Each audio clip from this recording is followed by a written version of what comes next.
ਸਾਹਿਬ ਸ੍ਰੀ ਗੁਰੂ ਗ੍ਰੰਥ ਸਾਹਿਬ ਜੀ ਮਹਾਰਾਜ ਜੀ ਦੀ ਪਾਵਨ ਤੇ ਪਵਿੱਤਰ ਹਜ਼ੂਰੀ ਦੇ ਅੰਦਰ ਜੁੜ ਬੈਠੀ ਗੁਰੂ ਸਵਰੂਪ ਗੁਰੂ ਸਵਾਰੀ ਸਾਧ ਸੰਗਤ ਜੀਓ, ਰਸਨਾ ਕਰੋ ਪਵਿੱਤਰ, ਗੱਜ ਵੱਜ ਕੇ ਬੁਲਾਓ ਫਤਿਹ। ਵਾਹਿਗੁਰੂ ਜੀ ਕਾ ਖਾਲਸਾ, ਵਾਹਿਗੁਰੂ ਜੀ ਕੀ ਫਤਿਹ। ਮੈਂ ਆਪਣੇ ਆਪ ਨੂੰ ਬਹੁਤ ਹੀ ਵੱਡੇ ਭਾਗਾਂ ਵਾਲਾ ਸਮਝਦਾ ਹਾਂ ਕਿ ਅੱਜ ਮੈਨੂੰ ਇਸ ਮੁਕੱਦਸ ਅਸਥਾਨ ਦੇ ਦਰਸ਼ਨ ਕਰਨ ਅਤੇ ਇੱਥੇ ਨਤਮਸਤਕ ਹੋਣ ਦਾ ਸੁਭਾਗ ਪ੍ਰਾਪਤ ਹੋਇਆ ਹੈ। ਮੇਰੇ ਤੋਂ ਪਹਿਲਾਂ ਇੱਥੋਂ ਦੇ ਮੌਜੂਦਾ ਪ੍ਰਿੰਸੀਪਲ ਰਾਜਵਿੰਦਰਪਾਲ ਸਿੰਘ ਜੀ, ਉਹ ਆਪ ਜੀ ਨੂੰ ਮੁਖਾਤਬ ਹੋ ਕੇ ਗਏ ਨੇ ਔਰ ਸਾਡੇ ਬਹੁਤ ਹੀ ਸਤਿਕਾਰਯੋਗ ਸਿੱਖ ਪੰਥ ਦੀ ਅਤੇ ਸਾਡੇ ਵਿਦਿਅਕ ਅਦਾਰੇ ਦੀ ਮਾਇਆਨਾਜ਼ ਹਸਤੀ ਡਾਕਟਰ ਅਮਰ ਸਿੰਘ ਜੀ, ਜਿਹੜੇ ਕਿ ਇਸ ਅਦਾਰੇ ਦੇ ਮੁੱਢ ਵਜੋਂ ਜਿਨ੍ਹਾਂ ਨੇ ਸੇਵਾ ਨਿਭਾਈ ਹੈ, ਉਹ ਵੀ ਆਪ ਜੀ ਦੇ ਮੁਖਾਤਬ ਹੋਏ ਨੇ ਔਰ ਤੁਹਾਨੂੰ ਇੱਥੋਂ ਦੇ ਪ੍ਰਬੰਧ ਬਾਰੇ ਔਰ ਸਿੱਖ ਪੰਥ ਦੇ ਮਹਾਨ ਸ਼ਖਸੀਅਤ ਸੰਤ ਬਾਬਾ ਅਤਰ ਸਿੰਘ ਜੀ ਦੇ ਜੀਵਨ ਬਾਰੇ, ਜੋ ਉਹਨਾਂ ਦੀਆਂ ਜੀਵਨ ਝਲਕੀਆਂ, ਉਹ ਆਪ ਜੀ ਦੇ ਨਾਲ ਸਾਂਝੀਆਂ ਕੀਤੀਆਂ ਨੇ। ਮੈਂ ਸਮੇਂ ਦੀ ਸੀਮਾ ਦੇ ਅੰਦਰ ਰਹਿਣ ਦਾ ਯਤਨ ਕਰਾਂਗਾ, ਜੋ ਕਿ ਇਸ ਸਿੱਖ ਪੰਥ ਦੇ ਅਦਾਰੇ ਨੇ। ਇਹ ਗੁਰੂ ਨਾਨਕ ਦੇਵ ਜੀ ਮਹਾਰਾਜ ਜੀ ਦੀ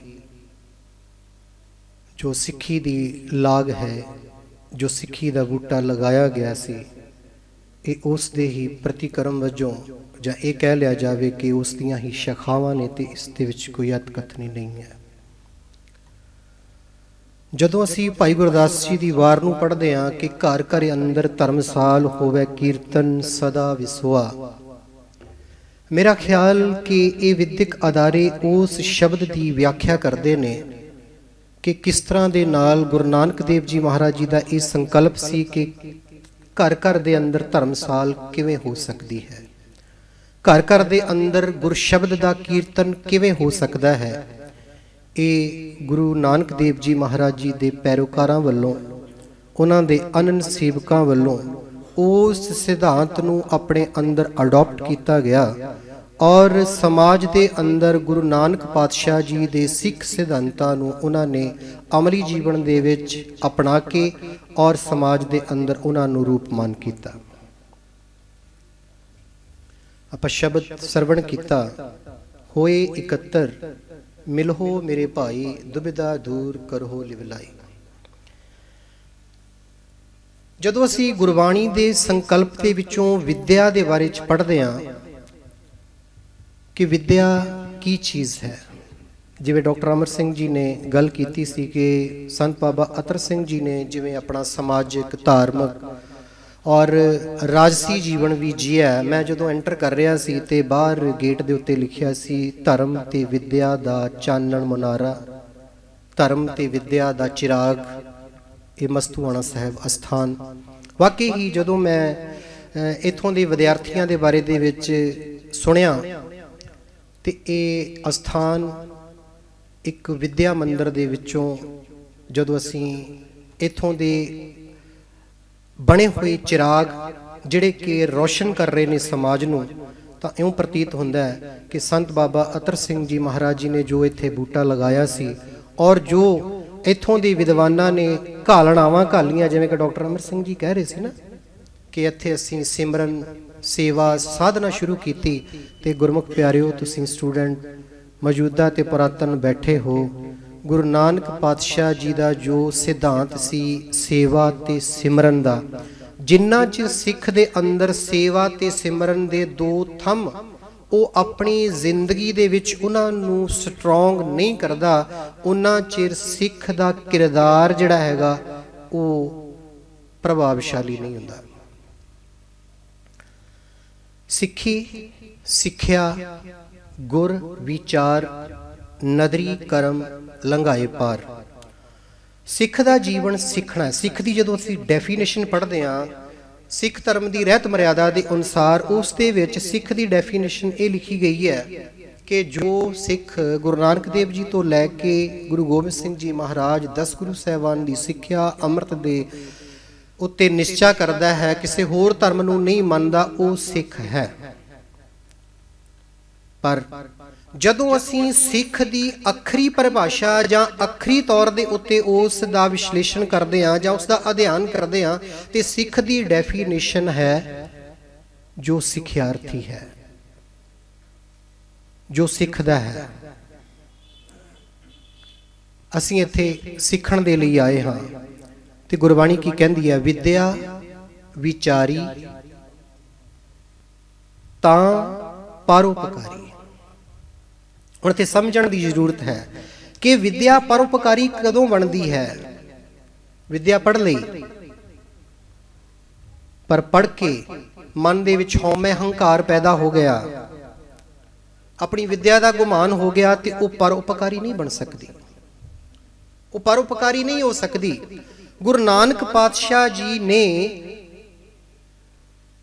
ਉਸ ਸਮੇਂ ਦੇ ਜਿਹੜੇ ਹਿੰਦੂ ਸੀਗੇ ਉਹਨਾਂ ਦੇ ਉੱਤੇ ਕਟਾਖ ਕਿਉਂ ਕੀਤਾ? ਕਿਉਂਕਿ ਉਹਨਾਂ ਨੂੰ ਭਰਮ ਸੀ ਕਿ ਕੇਵਲ ਤੇ ਕੇਵਲ ਸ਼ਾਸਤਰਾਂ ਨੂੰ ਪੜ੍ਹਨ ਦਾ ਵਿਧੀ ਵਿਧਾਨ ਸਿਰਫ ਪੰਡਤਾਂ ਕੋਲ, ਬ੍ਰਾਹਮਣਾਂ ਕੋਲ ਰਾਖਵਾਂ ਹੈ। ਤੇ ਗੁਰੂ ਨਾਨਕ ਪਾਤਸ਼ਾਹ ਜੀ ਜਦੋਂ ਪੱਟੀ ਉਚਾਰਨ ਕਰਦੇ ਨੇ, ਜਾਂ ਗੁਰੂ ਨਾਨਕ ਦੇਵ ਜੀ ਮਹਾਰਾਜ ਜੀ ਜਦੋਂ ਬਾਹਰ ਜਾ ਕੇ ਆਪੋ ਆਪਣੇ ਫੀਲਡ ਦੇ ਵਿੱਚ ਜਿਹੜੇ ਕੰਮ ਕਰਦੇ ਨੇ, ਜਾਂ ਬ੍ਰਾਹਮਣ ਲੋਕ ਨੇ, ਪੰਡਤ ਲੋਕ ਨੇ, ਜਾਂ ਆਪਣੇ ਆਪ ਦੇ ਵਿੱਚ ਵਿਦਵਤਾ ਦੇ ਧਨੀ ਕਹਾਉਂਦੇ ਨੇ, ਉਹਨਾਂ ਦੇ ਵਿੱਚ ਗੁਰੂ ਨਾਨਕ ਪਾਤਸ਼ਾਹ ਜੀ ਜਾ ਕੇ ਉਹਨਾਂ ਦੀ ਬੋਲੀ ਦੇ ਵਿੱਚ ਗੱਲ ਕਰਨ ਦੀ ਕੋਸ਼ਿਸ਼ ਕਰਦੇ ਨੇ, ਉਹਨਾਂ ਨੂੰ ਜਾ ਕੇ ਸਮਝਾਉਣ ਦਾ ਯਤਨ ਕਰਦੇ ਨੇ। ਜਦੋਂ ਅਸੀਂ ਪੜ੍ਹਦੇ ਹਾਂ, ਪੜ੍ਹ ਪੁਸਤਕ ਸੰਧਿਆ ਬਾਦੰ ਸਿਲ ਪੂਜਸ ਬਗਲ ਸਮਾਦੰ ਮੁਖ ਝੂਠ ਬਿਭੂਖਮ ਸਾਰੰ ਤ੍ਰਿਪਾਲ ਤਿਹਾਲ ਵਿਚਾਰੰ ਗਲਮਾਲਾ ਤਿਲਕ ਲਿਲਾਟੰ ਦੋਇ ਧੋਤੀ ਬਸਤਰ ਕਪਾਟੰ ਜੇ ਜਾਣਸ ਬ੍ਰਹਮੰ ਕਰਮੰ ਸਭ ਫੋਕਟ ਨਿਸ਼ਚੋ ਕਰਮੰ। ਇੱਕ ਕਟਾਖ ਸੀ, ਕਿਉਂਕਿ ਉਸ ਸਮੇਂ ਜਿਵੇਂ ਡਾਕਟਰ ਅਮਰ ਸਿੰਘ ਜੀ ਨੇ ਗੱਲ ਕੀਤੀ ਹੈ ਨਾ ਕਿ ਸੰਤ ਬਾਬਾ ਅਤਰ ਸਿੰਘ ਜੀ ਨੇ ਸੰਸਕ੍ਰਿਤ ਯੂਨੀਵਰਸਿਟੀ ਦਾ ਉਦਘਾਟਨ ਕੀਤਾ, ਇੱਕ ਛੋਟੀ ਜੀ ਗੱਲ ਨਹੀਂ ਸੀ। ਗੁਰੂ ਨਾਨਕ ਦੇਵ ਜੀ ਦੇ ਸਮੇਂ ਦੇ ਵਿੱਚ ਸੰਸਕ੍ਰਿਤ ਨੂੰ ਇੱਕ ਦੇਵ ਭਾਸ਼ਾ ਸਮਝਿਆ ਜਾਂਦਾ ਸੀ ਕਿ ਇਸ ਨੂੰ ਕੋਈ ਹੋਰ ਨਹੀਂ ਪੜ੍ਹ ਸਕਦਾ, ਤੇ ਗੁਰੂ ਨਾਨਕ ਦੇਵ ਜੀ ਮਹਾਰਾਜ ਸੰਸਕ੍ਰਿਤ ਦੇ ਵਿੱਚ ਵੀ ਉਹਨਾਂ ਦੇ ਨਾਲ ਡਾਇਲੌਗ ਕਰਦੇ ਨੇ। ਇੱਕ ਸਿੱਖੀ ਦੇ ਵਿੱਚ ਗੁਰੂ ਨਾਨਕ ਦੇਵ ਜੀ ਮਹਾਰਾਜ ਜੀ ਵੱਲੋਂ ਇੱਕ ਧਰਮ ਦੇ ਪ੍ਰਚਾਰ ਤੇ ਪ੍ਰਸਾਰ ਦਾ ਇੱਕ ਵੱਡਾ ਪੁੱਟਿਆ ਹੋਇਆ ਕਦਮ ਸੀ ਗੁਰੂ ਨਾਨਕ ਦੇਵ ਜੀ ਮਹਾਰਾਜ ਜੀ ਨੇ ਜਿਹੜਾ ਉਸ ਸਮੇਂ ਸਮਾਜ ਨੂੰ ਦਿੱਤਾ। ਦੂਜੀ ਗੱਲ, ਤੁਸੀਂ ਭਾਗਾਂ ਵਾਲੇ ਹੋ ਕਿ ਜਿਨ੍ਹਾਂ ਨੂੰ ਸੰਤਾਂ ਮਹਾਂਪੁਰਖਾਂ ਦੇ ਅਸਥਾਨ ਤੇ ਰਹਿ ਕੇ ਵਿਦਿਆ ਗ੍ਰਹਿਣ ਕਰਨ ਦਾ ਸੁਭਾਗ ਪ੍ਰਾਪਤ ਹੋਇਆ ਹੈ। ਗੁਰਬਾਣੀ ਕਹਿੰਦੀ ਹੈ, ਜਿਨ੍ਹਾਂ ਭਾਗ ਮਥਾਹੜੇ ਤਿਨਾਂ ਉਸਤਾਦ ਪਨਾਹ। ਵੱਡੇ ਭਾਗ ਹੁੰਦੇ ਨੇ ਤੇ ਚੰਗੇ ਉਸਤਾਦ ਮਿਲਦੇ ਨੇ। ਅਦਰਵਾਈਜ਼ ਅੱਜ ਅਸੀਂ ਦੇਖਦੇ ਪਏ ਹਾਂ ਕਿ ਘਰ ਘਰ ਗਲੀ ਮੁਹੱਲੇ ਦੇ ਵਿੱਚ ਛੋਟੇ ਛੋਟੇ ਸਕੂਲ ਖੁੱਲ੍ਹ ਗਏ ਨੇ। ਉਹ ਸਕੂਲ, ਉਹ ਛੋਟੇ ਛੋਟੇ ਵਿਦਿਅਕ ਅਦਾਰੇ ਅੱਜ ਕੀ ਹੈ ਕਿ ਉਹ ਸਿਰਫ ਬਿਜ਼ਨਸ ਬਣ ਕੇ ਰਹਿ ਚੁੱਕੇ ਨੇ।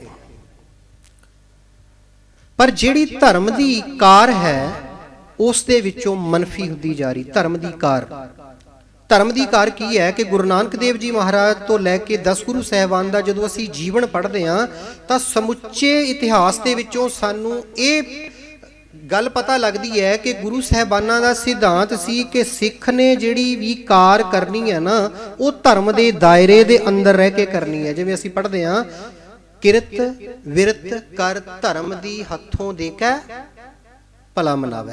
ਹੁਣ ਕਿਰਤ ਵਿਰਤ ਕੀ ਹੈ? ਧਰਮ ਦੀ ਕਿਰਤ ਕੀ ਹੈ? ਧਰਮ ਦੀ ਕਿਰਤ ਕੀ ਹੈ ਕਿ ਤੁਸੀਂ ਇਸ ਫੀਲਡ ਨੂੰ ਚੂਜ਼ ਕੀਤਾ ਹੈ। ਜਦੋਂ ਅਸੀਂ ਗੁਰੂ ਨਾਨਕ ਦੇਵ ਜੀ ਮਹਾਰਾਜ ਦੇ 3 ਸੁਨਹਿਰੀ ਅਸੂਲ ਪੜ੍ਹਦੇ ਹਾਂ ਤੇ ਉਹਦੇ ਵਿੱਚ ਕਿਰਤ ਕਰੋ, ਵੰਡ ਛਕੋ ਤੇ ਨਾਮ ਜਪੋ ਦੇ 3 ਸੁਨਹਿਰੀ ਅਸੂਲ ਨੇ। ਜਦੋਂ ਅਸੀਂ ਵਿਦਿਆਰਥੀ ਜੀਵਨ ਦੇ ਵਿੱਚ ਵਿਚਰਦੇ ਹਾਂ ਤੇ ਸਾਡੀ ਕਿਰਤ ਪੜ੍ਹਾਈ ਹੈ। ਜਦੋਂ ਅਸੀਂ ਪੜ੍ਹ ਰਹੇ ਹਾਂ ਤੇ ਉਹ ਸਾਡੀ ਕਿਰਤ ਹੈ। ਜਦੋਂ ਅਸੀਂ ਪੜ੍ਹ ਹਟੇ ਹਾਂ, ਪੜ੍ਹ ਕੇ ਸਾਨੂੰ ਗੁਰੂ ਸਾਹਿਬ ਜੀ ਨੇ ਉੱਚੇ ਅਹੁਦੇ ਦੇ ਦਿੱਤੇ ਨੇ ਜਾਂ ਸਾਨੂੰ ਇੱਕ ਵਧੀਆ ਵਿਦਿਆ ਦੀ ਅਸੀਂ ਪ੍ਰਾਪਤੀ ਕਰ ਲਈ ਹੈ, ਤੇ ਫਿਰ ਵੰਡ ਛਕੋ। ਵੰਡਣ ਦਾ ਭਾਵ ਇਹੋ ਹੀ ਨਹੀਂ ਹੈਗਾ ਕਿ ਜੋ ਤੁਹਾਡੇ ਕੋਲ ਕੋਈ ਚੀਜ਼, ਰੋਟੀ, ਕੱਪੜਾ, ਮਕਾਨ ਜਾਂ ਕੋਈ ਹੋਰ ਤੁਹਾਡੇ ਕੋਲ ਚੀਜ਼ ਵਸਤ ਹੈ ਵੀ ਉਹ ਹੀ ਵੰਡਣੀ ਹੈਗੀ ਹੈ। ਵੰਡਣ ਦੇ ਲਈ ਹੋਰ ਵੀ ਬਹੁਤ ਕੁਛ ਹੈ। ਕੀ ਵੰਡਣਾ? ਵਿਦਿਆ ਵੰਡੋ। ਡਾਕਟਰ ਅਮਰ ਸਿੰਘ ਜੀ ਵੰਡ ਰਹੇ ਨਾ ਜੀ, ਦੇਖੋ ਕਿੰਨੀ ਸਟਰਗਲ ਕੀਤੀ, ਕਿੰਨੀ ਘਾਲਣਾ ਕੀਤੀ ਇਹਨਾਂ ਨੇ, ਤੇ ਅੱਜ ਵੰਡ ਰਹੇ ਆ। ਅੱਜ ਬੇਟਾ ਜੀ ਜਿੰਨੇ ਵੀ ਅਸੀਂ ਸਕਸੈਸਫੁਲ ਪਰਸਨਸ ਦੀ ਜੀਵਨੀ ਪੜ੍ਹਦੇ ਆ ਨਾ ਜੀ, ਤੇ ਉਹਨਾਂ ਦੇ ਸਕਸੈਸ ਪਿੱਛੇ ਇੱਕ ਬਹੁਤ ਵੱਡੀ ਸਟਰਗਲ ਹੁੰਦੀ ਹੈ ਜਿਸ ਨੂੰ ਅਸੀਂ ਨਜ਼ਰ ਅੰਦਾਜ਼ ਨਹੀਂ ਕਰ ਸਕਦੇ, ਪਰ ਉਹ ਸਾਡੇ ਲਈ ਇੱਕ ਬਹੁਤ ਹੀ ਸੁਖੈਨਤਾ ਸਾਨੂੰ ਪ੍ਰਦਾਨ ਕਰਦੀ ਹੈ। ਹੁਣ ਮਿਸਾਲ ਦੇ ਤੌਰ ਤੇ ਤੁਸੀਂ ਸ੍ਰੀ ਗੁਰੂ ਗ੍ਰੰਥ ਸਾਹਿਬ ਦਰਪਣ ਪੜ੍ਹਦੇ ਹੋ, ਤੇ ਦਰਪਣ ਦੇ ਪਹਿਲੇ ਪੰਨਿਆਂ ਦੇ ਵਿੱਚ ਪ੍ਰੋਫੈਸਰ ਸਾਹਿਬ ਸਿੰਘ ਜੀ ਦੀ ਘਾਲਣਾ ਪੜ੍ਹ ਕੇ ਦੇਖੋ ਕਿ ਪ੍ਰੋਫੈਸਰ ਸਾਹਿਬ ਸਿੰਘ ਜੀ ਨੇ ਕਿੰਨੀ ਘਾਲਣਾ ਕੀਤੀ। ਸਮੁੱਚੀ ਜ਼ਿੰਦਗੀ ਆਪਣੀ ਉਹਨਾਂ ਨੇ ਗੁਰੂ ਗ੍ਰੰਥ ਸਾਹਿਬ ਦਰਪਣ ਲਿਖਣ ਦੇ ਉੱਤੇ ਲਗਾ ਦਿੱਤੀ। ਅੱਜ ਅਸੀਂ ਕਿਸੇ ਸ਼ਬਦ ਦੇ ਅਰਥ ਦੇਖਣੇ ਹੁੰਦੇ ਅਸੀਂ ਕਹਿੰਦੇ ਦਰਪਣ ਦੇਖ ਲਓ ਜੀ, ਹਾਂਜੀ। ਕੱਲ ਨੂੰ ਇਹੋ ਹੀ ਗੱਲ ਡਾਕਟਰ ਅਮਰ ਸਿੰਘ ਜੀ ਬਾਰੇ ਕਹੀ ਜਾਏਗੀ ਕਿ ਅੱਜ ਅਸੀਂ ਉਹਨਾਂ ਦੇ ਹੱਥ ਲਿਖਤ ਖਰੜੇ, ਜੇਕਰ ਅਸੀਂ ਕੋਈ ਪੁਰਾਤਨ ਵੀਰ ਬਾਰੇ ਦੇਖਣਾ ਹੋਵੇਗਾ ਨਾ ਜੀ, ਤੇ ਤੁਹਾਨੂੰ ਇਹਨਾਂ ਦੀਆਂ ਸਰੋਤ ਪੁਸਤਕਾਂ ਦੇਖਣੀਆਂ ਪੈਣਗੀਆਂ ਤੇ ਉਹਨਾਂ ਦੀ ਘਾਲਣਾ ਕਿੰਨੀ ਹੈ। ਜਦੋਂ ਅਸੀਂ ਵਿਦਿਆਰਥੀ ਜੀਵਨ ਦੇ ਵਿੱਚ ਹਾਂ ਤੇ ਅਸੀਂ ਆਪਣੀ ਕਿਰਤ ਜਿਹੜੀ ਹੈਗੀ, ਸਾਡੀ ਵਿਦਿਆਰਥੀ ਜੀਵਨ, ਪੜ੍ਹਾਈ ਕਰਨੀ ਸਾਡੀ ਕਿਰਤ ਹੈ, ਉਹਦੇ ਪ੍ਰਤੀ ਸਾਨੂੰ ਸੰਜੀਦਾ ਹੋਣਾ ਬਹੁਤ ਜ਼ਰੂਰੀ ਹੈ ਕਿ ਅਸੀਂ ਇਹ ਜਿਹੜਾ ਕੰਮ ਕਰ ਰਹੇ ਹਾਂ ਇਹ ਸਾਡਾ ਭਵਿੱਖ ਇਸੇ ਚੀਜ਼ ਨੇ ਸਵਾਰਨਾ, ਤੇ ਉਹਦੇ ਪ੍ਰਤੀ ਤੁਹਾਡਾ ਸਿੰਸੀਅਰ ਹੋਣਾ ਬਹੁਤ ਜ਼ਰੂਰੀ ਹੈ। ਕਿਉਂਕਿ ਵਿਦਿਆਰਥੀ ਬੈਠੇ ਨੇ, ਮੈਂ ਇਸ ਕਰਕੇ ਗੱਲ ਇਹ ਕਰਨੀ ਜ਼ਰੂਰੀ ਸਮਝਦਾ। ਜਦੋਂ ਤੁਹਾਡੇ ਕੋਲ ਵਿਦਿਆ ਆ ਗਈ ਹੈ ਤੇ ਫਿਰ ਉਸ ਨੂੰ ਵੰਡੋ। ਵੰਡਣਾ ਵੀ ਜ਼ਰੂਰੀ ਹੈ। ਜੇ ਵੰਡਦੇ ਹੋ ਨਾ ਜੀ, ਤੁਹਾਡੇ ਤੋਂ ਕੋਈ ਨੀਚੇ ਵਾਲਾ ਜਾਂ ਕੋਈ ਤੁਹਾਡਾ ਜੂਨੀਅਰ ਪਰਸਨ ਹੈ ਜਾਂ ਕੋਈ ਤੁਹਾਡੇ ਕੋਲੋਂ ਕੋਈ ਚੀਜ਼ ਲੈਣੀ ਚਾਹੁੰਦਾ ਹੈ, ਉਸ ਨੂੰ ਬੇਬਾਕੀ ਦੇ ਨਾਲ ਦਿਓ। ਗੁਰੂ ਸਾਹਿਬ ਕੀ ਕਹਿੰਦੇ ਨੇ? ਪਿਓ ਦਾਦੇ ਕਾ ਖੋਲ ਡਿੱਠਾ ਖਜ਼ਾਨਾ, ਤਾਂ ਮੇਰਾ ਮਨ ਭਇਆ ਨਦਾਨਾ, ਖਾਵੋ ਖਰਚੋ ਰਲ ਮਿਲ ਭਾਈ, ਤੋਟ ਨਾ ਆਵੇ ਵੱਧ ਹੋ ਜਾਏ। ਇਹ ਗੁਰੂ ਨਾਨਕ ਦੇਵ ਜੀ ਮਹਾਰਾਜ ਜੀ ਦਾ ਸਿਧਾਂਤ ਹੈ ਕਿ ਗੁਰੂ ਨਾਨਕ ਦੇ ਦਰ ਦੇ ਉੱਤੇ ਨਾ ਜੀ ਕਦੇ ਖਜ਼ਾਨੇ ਖਾਲੀ ਨਹੀਂ ਹੁੰਦੇ, ਭਾਵੇਂ ਕਿ ਉਹ ਗੁਰੂ ਕੇ ਲੰਗਰ ਦੇ ਨੇ, ਭਾਵੇਂ ਕਿ ਉਹ ਗੁਰੂ ਦਰਬਾਰ ਦੇ ਨੇ, ਭਾਵੇਂ ਕਿ ਗੁਰੂ ਘਰ ਦੇ ਵਿੱਚ ਵਿਦਿਆ ਦੇ ਖਜ਼ਾਨੇ ਨੇ, ਉਹ ਸਦਾ ਹੀ ਭਰੇ ਨੇ। ਤੁਸੀਂ ਦੇਖ ਲਓ, ਗੁਰੂ ਗੋਬਿੰਦ ਸਿੰਘ ਜੀ ਮਹਾਰਾਜ ਜੀ ਨੇ ਆਪਣੇ ਸਿੱਖਾਂ ਨੂੰ ਇੱਥੇ ਹੀ ਗੁਰੂ ਕਾਂਸ਼ੀ ਸਥਾਪਿਤ ਕਰ ਦਿੱਤੀ ਕਿ ਤੁਹਾਨੂੰ ਉਸ ਕਾਂਸ਼ੀ ਦੇ ਵਿੱਚ ਜਾਣ ਦੀ ਜ਼ਰੂਰਤ ਨਹੀਂ ਹੈਗੀ। ਗੁਰੂ ਕਾਂਸ਼ੀ ਦੇ ਵਿੱਚ ਪੜ੍ਹਨਗੇ, ਲਿਖਣਗੇ, ਤੇ ਇੱਥੇ ਜਿਹੜੇ ਢੋਰ ਬਿਰਤੀ ਦੇ ਮਨੁੱਖ ਵੀ ਆਉਣਗੇ ਨਾ, ਜਿਹੜੇ ਜੀ ਢਿੱਗ ਬਿਰਤੀ ਦੇ ਮਨੁੱਖ ਵੀ ਆਉਣਗੇ, ਉਹ ਵੀ ਵਿਦਵਤਾ ਨੂੰ ਪ੍ਰਾਪਤ ਕਰਨਗੇ। ਅੱਜ ਉੱਥੇ ਉਹ ਗੱਲਾਂ ਮੈਂ ਪ੍ਰਤੱਖ ਦੇਖ ਰਿਹਾ।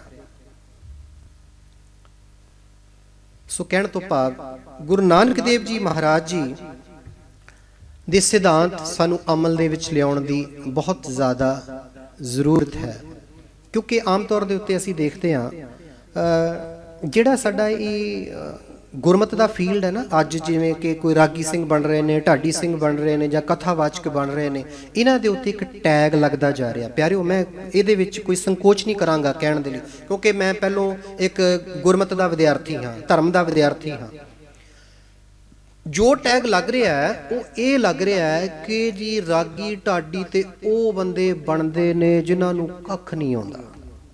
ਮਾਫ ਕਰਨਾ, ਇਹ ਅਟਲਸ ਚਾਹੀਏ। ਇਹ ਟੈਗ ਕਿਉਂ ਲੱਗ ਰਿਹਾ ਹੈ? ਕਿਉਂਕਿ ਵਿਦਿਆਰਥੀ ਵਰਗ ਆਪਣੇ ਉਸ ਕਿਰਤ ਪ੍ਰਤੀ ਸੰਜੀਦਾ ਨਹੀਂ ਹੈ। ਜੇ ਰਾਗੀ ਸਿੰਘ ਸ਼ਬਦ ਕੀਰਤਨ ਸਰਵਣ ਸਿੱਖ ਰਿਹਾ, ਉਹ ਕਹਿੰਦਾ ਜੀ ਆਪਾਂ 4 ਸ਼ਬਦ ਮਿਰਤਕ ਦੇ, 4 ਸ਼ਬਦ ਖੁਸ਼ੀ ਦੇ, 4 ਸ਼ਬਦ ਹੋਰ ਕਰਕੇ ਰਲ ਮਿਲ ਕਰਕੇ ਇੰਨੇ ਕੁ ਸ਼ਬਦ ਸਿੱਖ ਸਿਖਾ ਲਈਏ ਤੇ ਆਪਣਾ ਡੰਗ ਟੱਪ ਜਾਏਗਾ। ਕਥਾਵਾਚਕ ਕਹਿੰਦਾ 2-4 ਵਿਆਖਿਆਵਾਂ ਖੁਸ਼ੀ ਦੀਆਂ ਗਵੀ ਦੀਆਂ ਕਰ ਲਈਏ ਤੇ ਚਲੋ ਜੀ ਬੁੱਤਾ ਸਰ ਜਾਏਗਾ। ਜਿਹੜੇ ਕਿ ਪ੍ਰਚਲਿਤ ਹੁਕਮਨਾਮੇ ਨੇ ਉਹ ਆਪਾਂ ਲਰਨ ਕਰ ਲਈਏ, ਬੁੱਤਾ ਸਰ ਜਾਏਗਾ। ਨਹੀਂ ਗੁਰਮੁਖ ਪਿਆਰਿਓ, ਏਦਾਂ ਗੱਲ ਨਹੀਂ ਬਣਨੀ। ਮੈਂ ਅੱਜ ਤੁਹਾਨੂੰ ਮੁਖਾਤਬ ਹੋ ਰਿਹਾ। ਅੱਜ ਸਾਡੀ ਕੌਮ ਦੀ ਤਰਾਸਦੀ ਕਿਉਂ ਹੋ ਰਹੀ ਹੈ? ਕਿਉਂ ਅੱਜ ਸਾਡੇ ਆਪਣੇ ਹੀ ਸਾਡੇ ਦੇ ਉੱਤੇ ਅਟੈਕ ਕਰ ਰਹੇ ਨੇ?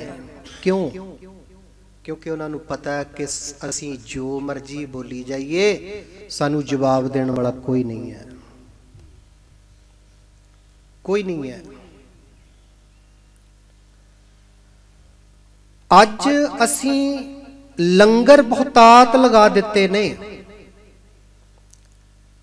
लंगर बहुतात लगा दिते ने ते पर गुरु नानक देव जी ने जिथे लंगर पेट की तृप्ति वास्ते लाए ने उत्थे गुरशब्द दे लंगर भी लगाए ने। की साडे कोल गुरशब्द दे लंगर लगाउण दी समर्था है?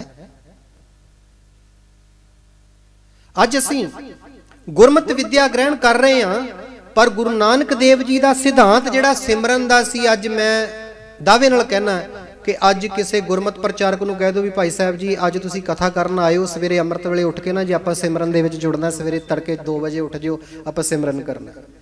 ਉਹ ਘੜੀ ਬਣਨਾ ना जी मैं तो जी सवेरे प्रोग्राम ते जाना जी, है ना। कहण तो भाव कि अमली जीवन का होना बहुत जरूरी है।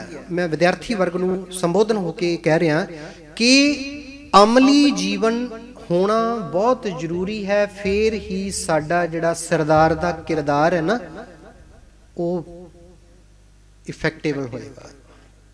अदरवाइज फिर वही गल जिहड़ी गल कीती ना भाई साहब जी ने कि रोटियां कारण पूरे ताल वाली गल बन जाएगी। अज की हो रहा, अज असीं अपने बच्चियां नूं स्कूलों दे विच पढ़ा रहे हैं, महंगे स्कूलों दे विच। मैं त्रासदी बयान करन लगा, अज जिहड़ा प्रचारक है ना जी वो +2 पढ़ के प्रचारक का कोर्स कर रहा है। उसने वेख लिया कि मैं +2 पढ़िया सीगा, ना मैं इधर जोगा ते ना मैं उधर जोगा, पर मैं अपने बच्चे नूं चंगे स्कूल दे विच पढ़ा देवां। पर प्यारिओ ये मैं तुहानूं तुहाडा भविख दिखाउण लगा। तुसीं अपने भविख नूं मद्देनज़र रखदिआं अपने बच्चिआं दा भविख बनाउण दे लई बच्चिआं नूं महंगे स्कूलां दे विच इंग्लिश मीडियम स्कूलों दे विच लगा दिता बच्चों नूं, पर वो तुहाडे बच्चे सिੱਖੀ सिद्धांतां तो टुट रहे ने। पता क्यों टुट रहे ने? डॉक्टर अमर सिंह जी दस के गए ना कि जदों ही बच्चे तुहाडे स्कूल तो घर आउंदे ना, हमको तुमको करते, मामा हमने ये नहीं खाना, हमने वो खाना है, हमने ये नहीं डालना, हमने वो डालना है, कर देना जी। एक बहुत बड़ा अटैक है। अज साडे बच्चे स्कूलों दे विच पढ़ रहे ने, जेकर वो स्कूल दे विच पंजाबी बोल देंदे ते घट्टो घट 500 रुपए जुर्माना लगाया जाता। 500 रुपए जुर्माना लगाया जाता। कि अज तुसीं अपने जेब दे विचों 500 रुपया पे कीता, तुसीं बच्चे नूं कहोगे बेटा स्कूल छड्डण जाण लग्या गेट दे उत्ते पता बच्चे नूं की सिखा के, बेटा आपने स्कूल में पंजाबी में बात नहीं करनी, हिंदी में बात करनी। वो 500 रुपए ने तुहानूं ऐसी सजा लगा दी कि तुहानूं भी हिंदी बोलण दे उत्ते मजबूर कर दिता। हुण वो बच्चा पंजाबी पढ़ेगा जी? नहीं पढ़ेगा। जदों पंजाबी नहीं पढ़ेगा तो गुरु ग्रंथ साहिब जी नूं कौन पढ़ेगा? अज तुहाडे बच्चे छोटे ने ना जी, जदों बच्चिआं ने वड्डे होना है, जवानी दे विच आउणा है, ते कल नूं तुहाडे बच्चिआं दे विच समर्था होएगी कि वो उठ के सवेरे अमृत वेले नितनेम कर सकन, गुटका साहब फड़ सकन। ते डॉक्टर अमर सिंह जी होरी इन्ना सफर कर करके इन्नियां घालनावां घाल घाल के रातां जाग जाग के पुरातन सरूपां दे खरड़े इकट्ठे कर रहे ने। उन्हां दी मेहनत दा मुੱਲ कौन पाएगा? होएगा कोई मेहनत दा मुੱਲ पाउण वाला? मैं कहना बच्चे पढ़ाओ, अपने अच्छे स्कूलों दे विच पढ़ाओ, पर अपने सिੱਖੀ सिद्धांत अपने सिख सरोकारां तो कदम पिछे ना हटाओ। मैं तुहाडे नाल अपनी वार्ता साझी करन जा रहा। मेरे बच्चे Amritsar holy heart presidency school दे विच पढ़दे पे ने। अमृतसर दे टॉप क्लास स्कूल है जी। तुसीं कहना देखो सानू नसीहत दे रहा भी बच्चे स्कूलों अच्छियां च नहीं पढ़ाने ते अपने वधिया स्कूल च पढ़ा रहा।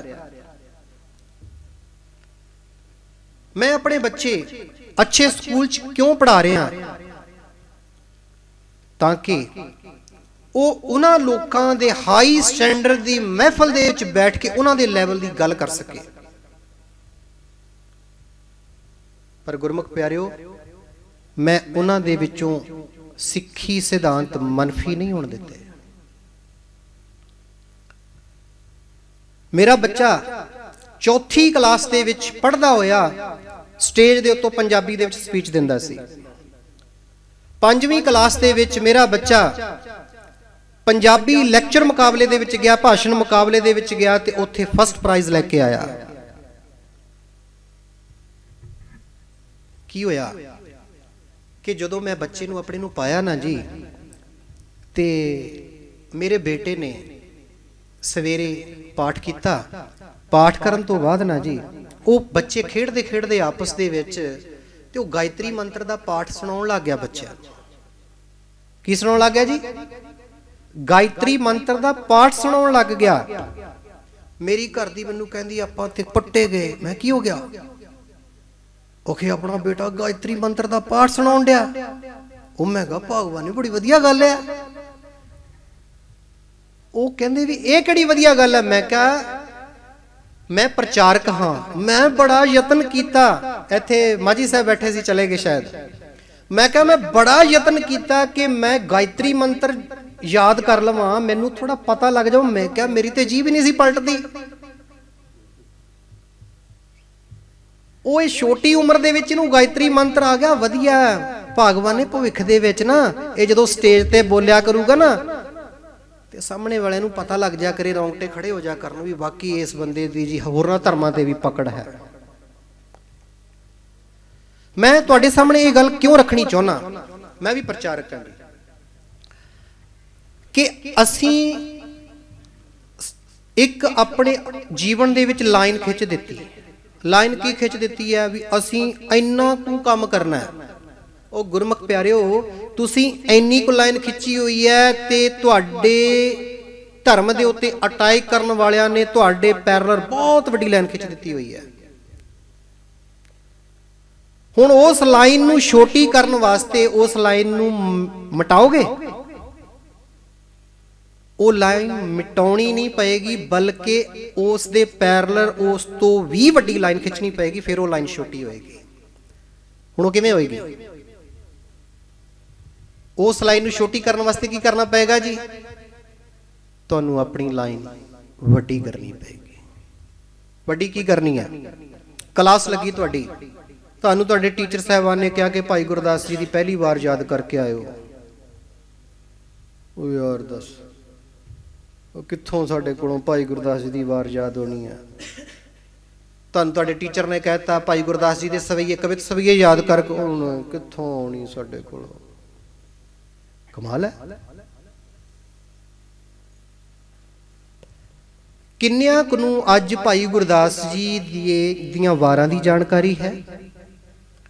ਕਿੰਨੇ ਕੁ ਪ੍ਰਚਾਰਕਾਂ ਨੂੰ ਭਾਈ ਗੁਰਦਾਸ ਜੀ ਦੇ ਕਵਿਤ ਸਵਈਆਂ ਦੀ ਜਾਣਕਾਰੀ ਹੈ?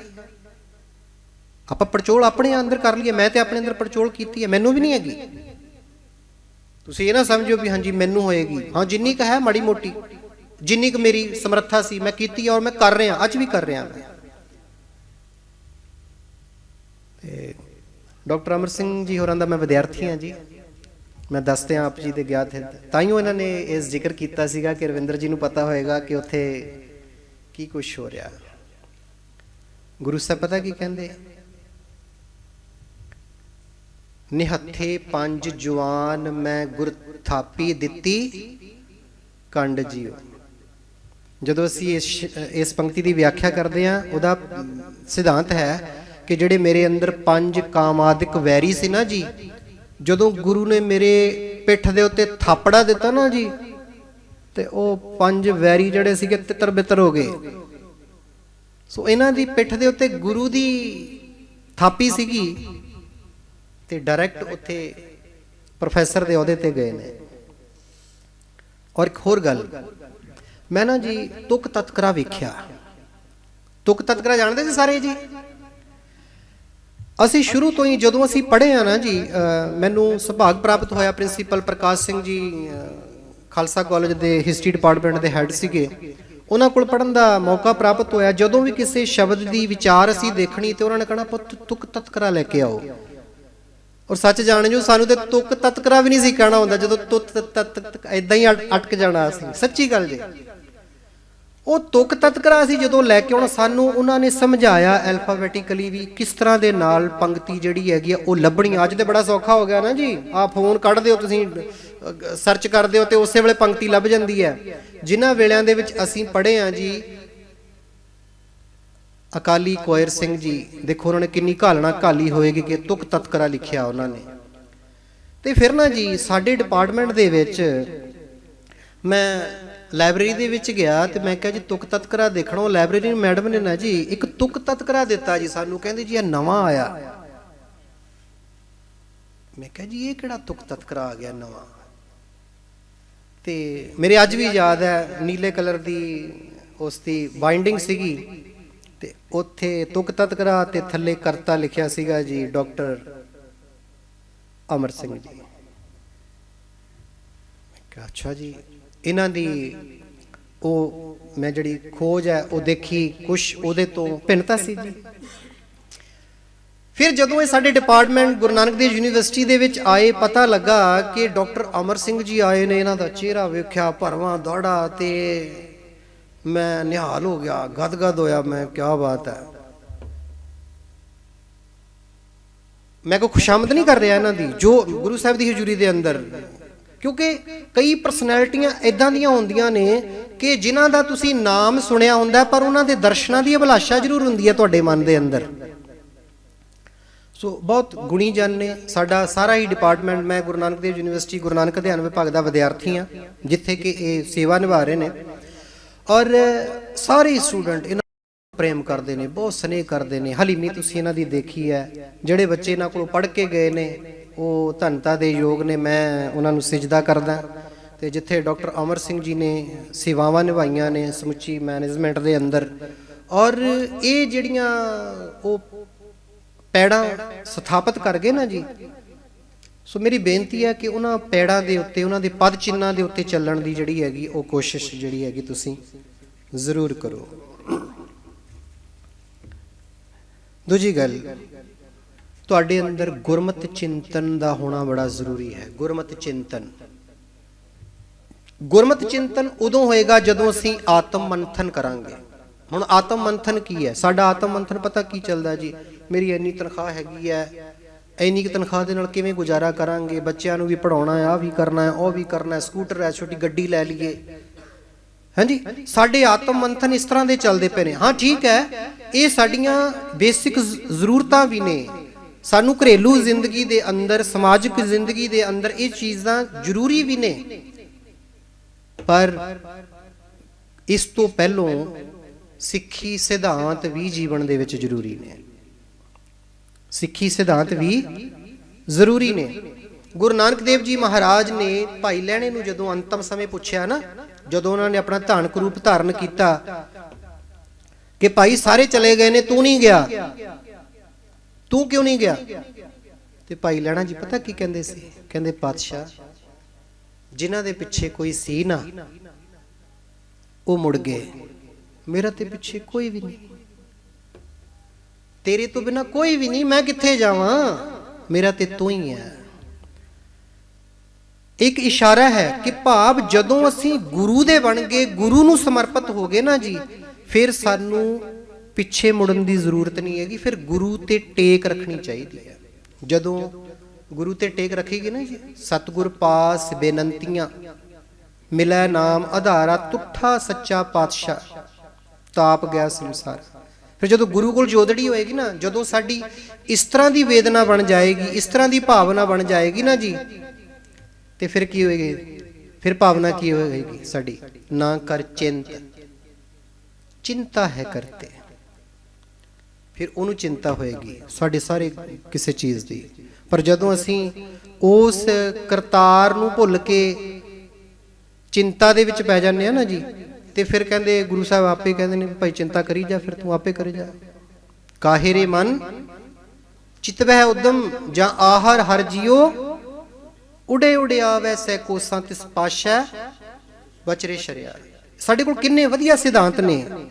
ਸੋ ਇਹਨਾਂ ਨੂੰ ਸਾਨੂੰ ਦੇਖਣਾ ਚਾਹੀਦਾ। ਬਾਕੀ ਮੈਂ ਸਮਾਂ ਤੁਹਾਡਾ ਬਹੁਤ ਜ਼ਿਆਦਾ ਲੈ ਗਿਆ।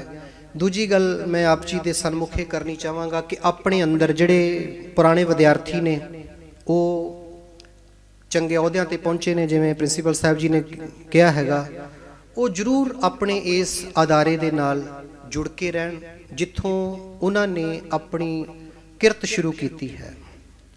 ਪੜ੍ਹਾਈ ਕਿਰਤ ਸੀ ਤੇ ਅੱਜ ਉਸੇ ਕਿਰਤ ਦੇ ਆਧਾਰ ਤੇ ਉਹ ਅੱਜ ਆਪੋ ਆਪਣੇ ਫੀਲਡ ਦੇ ਵਿੱਚ ਕਿਰਤੀ ਬਣ ਕੇ ਬੈਠੇ ਹੋਏ ਨੇ। ਇਹਨਾਂ ਆਪਣੇ ਅਦਾਰਿਆਂ ਦੇ ਨਾਲ ਜ਼ਰੂਰ ਜੁੜਨ। ਔਰ ਜਿਹੜੇ ਹੁਣ ਵਿਦਿਆਰਥੀ ਇੱਥੇ ਵਿੱਦਿਆ ਗ੍ਰਹਿਣ ਕਰ ਰਹੇ ਨੇ ਉਹ ਆਪਣੇ ਅੰਦਰ ਇੱਕ ਸੰਕਲਪ ਪੈਦਾ ਕਰਨ ਕਿ ਅਸੀਂ ਕੁਝ ਬਣਨਾ ਹੈ। ਕੀ ਬਣਨਾ ਹੈ? ਇੱਕ ਸੱਚੇ ਸੁੱਚੇ ਕਿਰਦਾਰ ਵਾਲੇ ਸਿੱਖ ਬਣਨਾ, ਸਿੱਖੀ ਦੇ ਪ੍ਰਚਾਰਕ ਬਣਨਾ। ਆਪਣਾ ਜੀਵਨ ਇਸ ਤਰ੍ਹਾਂ ਦਾ ਬਣਾਓ ਕਿ ਕੱਲ ਨੂੰ ਤੁਸੀਂ ਕਿਸੇ ਗੁਰਦੁਆਰਾ ਸਾਹਿਬਾਨ ਦੇ ਅੰਦਰ ਡਿਊਟੀ ਕਰਨੀ ਨਾ, ਕਿਸੇ ਪ੍ਰਧਾਨ ਸਕੱਤਰ ਦੀ ਮੁਹਤਾਜੀ ਕਰਕੇ ਤੁਹਾਨੂੰ ਡਿਊਟੀ ਨਾ ਕਰਨੀ ਪਵੇ। ਮੁਹਤਾਜੀ ਪਤਾ ਕਦੋਂ ਕਰਨੀ ਪੈਂਦੀ ਹੈ? ਜਦੋਂ ਤੁਹਾਡੇ ਅੰਦਰ ਕਮੀ ਹੁੰਦੀ ਹੈ। ਜਦੋਂ ਕਮੀ ਹੁੰਦੀ ਹੈ ਨਾ, ਫਿਰ ਤੁਹਾਨੂੰ ਆਪਣੀ ਕਮੀ ਲੁਕੋ ਕੇ ਨਾ ਜੀ ਹੱਥ ਜੋੜ ਕੇ ਫਿਰ ਡਿਊਟੀ ਕਰਨੀ ਪੈਂਦੀ। ਜੇ ਤੁਹਾਡੇ ਅੰਦਰ ਜਜ਼ਬਾ ਹੈ ਨਾ ਕੁਛ ਕਰਨ ਦਾ, ਤੁਹਾਡੇ ਅੰਦਰ ਕਮੀ ਨਹੀਂ ਹੈਗੀ, ਤੇ ਤੁਸੀਂ ਗੁਰੂ ਨਾਨਕ ਦੇ ਸੱਚੇ ਸੁੱਚੇ ਸਿੱਖ ਪ੍ਰਚਾਰਕ ਹੋ, ਨਿਧੜਕ ਪ੍ਰਚਾਰਕ ਹੋ ਨਾ, ਫਿਰ ਬੇਬਾਕੀ ਦੇ ਨਾਲ ਤੁਸੀਂ ਸੇਵਾ ਨਿਭਾ ਸਕਦੇ ਹੋ। ਆਪਣੇ ਅੰਦਰ ਐਸਾ ਜਜ਼ਬਾ ਪੈਦਾ ਕਰੋ। ਇੱਕ ਸ਼ਾਇਰ ਬਹੁਤ ਸੁੰਦਰ ਸ਼ਬਦਾਂ ਦੇ ਵਿੱਚ ਕਹਿੰਦਾ ਕਿ ਮਿਟਾ ਦੇ ਆਪਣੀ ਹਸਤੀ ਕੋ ਅਗਰ ਕੁਛ ਮਰਤਬਾ ਚਾਹੇ ਕਿ ਦਾਨਾ ਖਾਕ ਮੇਂ ਮਿਲकर ਗੁਲੇ ਗੁਲਜ਼ਾਰ ਹੋਤਾ ਹੈ। ਸੋ ਐਸੀ ਸਾਨੂੰ ਮਿਹਨਤ ਹੈ ਜਿਹੜੀ ਉਹ ਕਰਨੀ ਚਾਹੀਦੀ ਹੈ। ਮੈਂ ਬਹੁਤ ਧੰਨਵਾਦੀ ਹਾਂ ਪ੍ਰਿੰਸੀਪਲ ਰਾਜਵਿੰਦਰ ਸਿੰਘ ਜੀ, ਇੱਥੋਂ ਦੇ ਜਿਹੜੇ ਪ੍ਰਿੰਸੀਪਲ ਸਾਹਿਬ ਨੇ ਡਾਕਟਰ ਅਮਰ ਸਿੰਘ ਜੀ, ਉਹਨਾਂ ਦਾ ਵੀ ਮੈਂ ਬਹੁਤ ਧੰਨਵਾਦ ਕਰਦਾ। ਸਰਦਾਰ ਜਸਵੰਤ ਸਿੰਘ ਜੀ ਖਹਿਰਾ, ਸਕੱਤਰ ਅਕਾਲ ਕਾਲਜ ਕੌਂਸਲ ਮਸਤੂਆਣਾ ਸਾਹਿਬ, ਸਰਦਾਰ ਜਸਵੀਰ ਸਿੰਘ ਜੀ ਲੌਂਗੋਵਾਲ, ਭਾਈ ਅਮਰਤਪਾਲ ਸਿੰਘ ਜੀ ਕਥਾਵਾਚਕ, ਜਿਨ੍ਹਾਂ ਨੇ ਮੈਨੂੰ ਨਾਚੀਜ਼ ਨੂੰ ਇੱਥੇ ਬੁਲਾ ਕੇ ਨਿਵਾਜਿਆ ਹੈ।